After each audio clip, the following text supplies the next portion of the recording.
भारतीय समाज में चूंकि सेक्स के टॉपिक पर खुलेआम बातें नहीं की जाती हैं, इसलिए अक्सर लोग हकीकत से पूरी तरह वाकिफ नहीं हो पाते और भ्रम के शिकार हो जाते हैं। लोगों की जानकारियां ज़्यादातर सुनी सुनाई बातों पर ही आधारित होती है। ऐसे में सेक्स पावर बढ़ाने के चक्कर में लोग गलतियां कर बैठते हैं। तो चलिए आज हम उन्हीं कुछ गलतियों के बारे में बात करते हैं। सबसे पहले बात आती है बचपन की गलतियां दूर करने वाली दवाओं के बारे में। ट्रेनों के अंदर और रेलवे लाइनों के इर्द गिर्द अक्सर ऐसे कई विज्ञापन दिखते हैं जिनमें बचपन की गलतियों से पैदा हुई कमजोरी दूर करने के दावे किए जाते हैं। हालांकि मेडिकल साइंस के मुताबिक हस्तमैथुन से शारीरिक तौर पर कोई नुकसान नहीं पहुंचता है। नुकसान केवल तब हो सकता है जब कोई ये धारणा बना बैठे कि उसे हस्तमैथुन से नुकसान हो रहा है। दरअसल नुकसान केवल गलत फहमी पालने से होता है। यहाँ गौर करने वाली बात यह है कि अति तो हर चीज की बुरी होती है, ये बात यहाँ भी सटीक बैठती है। वहीं अक्सर ऐसे विज्ञापन भी नजर आते हैं जिसमें दावा किया जाता है कि अमूक तेल के इस्तेमाल से सेक्स की क्षमता में बढ़ोतरी होती है और सेक्स के दौरान भरपूर आनंद आता है। हालांकि हकीकत यह है कि इस तरह के किसी तेल से कोई फायदा नहीं होता है। भ्रामक विज्ञापन देने वाली कंपनियों का बिजनेस तो खूब बढ़ता है, पर इसे इस्तेमाल करने वाले लोग खुद को ठगा हुआ महसूस करते हैं। सांडे का तेल सेक्स पावर बढ़ाने वाला माना जाता है। इस बात की सच्चाई फिलहाल साबित नहीं की जा सकी है।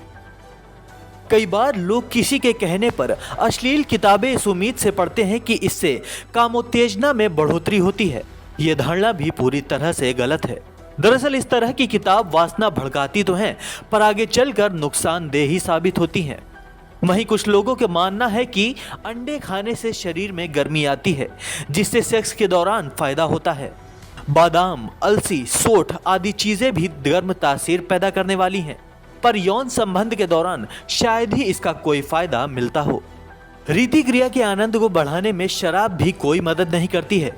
दरअसल शराब क्षणिक उत्तेजना तो पैदा करती है, लेकिन बाद में लोगों को एकदम शिथिल बनाकर छोड़ती है। लंबे वक्त तक इसके सेवन से सेक्स की क्षमता बढ़ने के बदले धीरे धीरे कम होने लगती है। वहीं कई बार लोग सड़कों के किनारे तंबू लगाए बाबाओं की दुकानों से दवा खरीदते देखे जाते हैं। ऐसी दवाओं के नाम पर यहाँ कुछ जड़ी बूटी आदि रखी होती है। लोग ये नहीं सोच पाते अगर इनकी दवाओं में सचमुच असर करने की ताकत होती तो ये अपना माल बेचकर रातों रात माला माल ना हो गए होते। वहीं अंधविश्वास के शिकार लोग तंत्र मंत्र और टोने टोटके का भी सहारा लेते हैं। कुछ जानवरों के अंग ताबीज बनाकर धारण करने की बात भी किताब में पाई जाती है। कई बार लोग बाबाओं के चक्कर में पड़कर बुरी तरह ठगे जाते हैं और इनसे पिंड नहीं छूटने पर कंगाल तक हो जाते हैं। कुल मिलाकर मामला यह है कि अगर पाचन शक्ति दुरुस्त कर ली जाए तो शरीर स्वाभाविक रूप से पुष्ट बन जाता है।